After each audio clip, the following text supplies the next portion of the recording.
이번 한미 정상회담에서 양국 정상은 지난 한미 통상 합의를 재확인하고 세부 후속 조치 등 마무리 작업을 논의할 것으로 보입니다. 여기에 재계 총수들이 경제 사절단으로 총 출동한 만큼 대미 투자 계획도 나올 것으로 예상되는데요. 취재 기자를 연결합니다. 박기환 기자, 이번 한미 정상회담의 주요 통상 과제들 어떤 것들이 있습니까? 네, 말씀하신 것처럼 이번 회담은 지난 한미 통상 합의의 내용을 다시 한번 짚고 넘어갈 성격이 될 가능성이 큽니다. 아직 구체화하지 못한 내용에 대해서도 협의가 잘 이루어지고 있는지 확인할 방침인데요.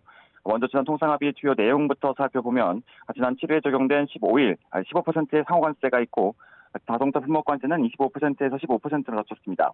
하지만 아직 한국 자동차에 대해서 25%의 관세가 붙고 있어서 관련 조치 진행 상황을 미국 측에 확인할 필요가 있습니다. 무엇보다 관심을 끄는 건 한국이 제시한 3,500억 달러 규모 대미 투자 패키지입니다. 이 가운데 1,500억 달러, 그러니까 마스가 프로젝트는 한미 조선 분야 협력을 위한 투자 명목으로 되어 있습니다. HD 현대조선해양과 하나오션 등 우리 조선업체들의 직접 투자와 기술 이전, 인재 양성 계획 등이 포함된 만큼 구체적인 로드맵과 시간표가 논의될 것으로 보입니다. 다만 나머지 2,000억 달러 규모의 대미 투자 패키지를 어떻게 조성하고 추진할지는 가장 큰 협상 과제로 남겨져 있습니다. 한국은 투자 보증과 대출 지원 추진이라고 일축했지만 앞서 트럼프 대통령은 통상 합의를 발표한 뒤 자신이 고른 첨단 업종에 대한 투자가 이뤄질 것이라고 자신한 바 있습니다.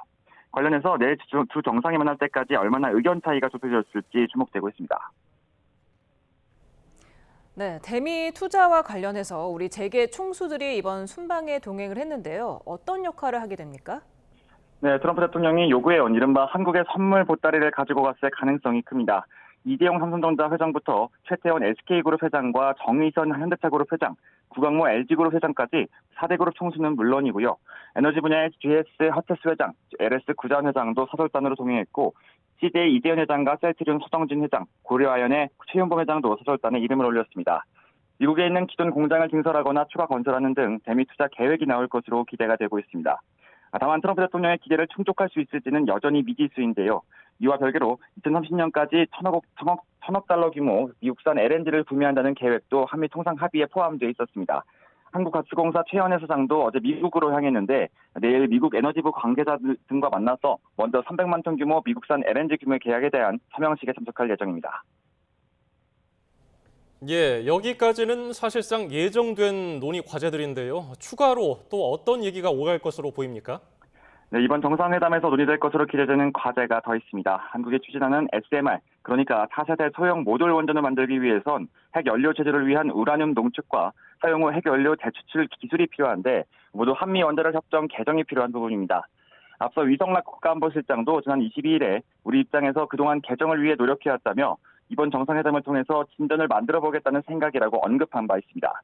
이와 별개로 한국은 미국산 핵 연료병 수입 확대를 추진하고 있는데요. 한국 수력원자력의 황주호 사장도 미국으로 향해서 관련 논의를 진행하고 있습니다. 우리 산업계가 걱정하는 부분도 더 있습니다. 최근 트럼프 대통령이 미국 기업인 인텔에 보조금을 주는 대가로 10%의 회사 지분을 요구해서 인텔도 이를 수락한 바 있습니다. 마찬가지로 삼성전자와 SK하이닉스도 미국의 반도체 공장을 짓고 미 정부 보조금을 받기로 한 상황인데요. 이를 명분 삼아서 트럼프 정부가 삼성과 SK에도 지분을 요구할 수 있다는 관측이 나오고 있습니다. 여기에 조만간 발표할 반도체 관세까지 무기로 삼을 수도 있는데 이와 관련해 한미 두 정상이 대화를 통해서 어떠한 논의 결과를 내놓을지 주목되고 있습니다. 이 밖에도 디지털 규제 완화와 농산물 시장 개방과 같은 비관세 장벽 문제와 관련해 미국이 추가 요구를 할 가능성도 남아 있습니다. 지금까지 YTN 박견입니다.